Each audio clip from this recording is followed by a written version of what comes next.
সারা বাংলাদেশে আমাদের সমমনা মানুষদেরকে অবশ্যই শান্ত থাকার, পরিস্থিতি শান্ত রাখার, যে অবস্থানে রয়েছেন পরিস্থিতি শান্ত রাখার আহ্বান জানাচ্ছি।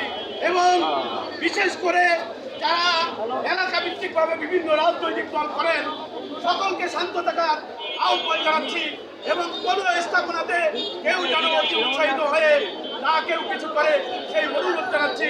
ইনশাআল্লাহ আগামী দিনে আবারও রাজপথে এরকম ফয়সালার মাধ্যমে এই দেশকে আমরা এগিয়ে নিয়ে যাব এবং এই দেশকে আমরা সমৃদ্ধশালী দেশ হিসেবে পরিণত করবো।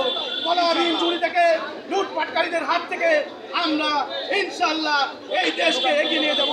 এই হোক আজকে বিজয়ের প্রত্যয়।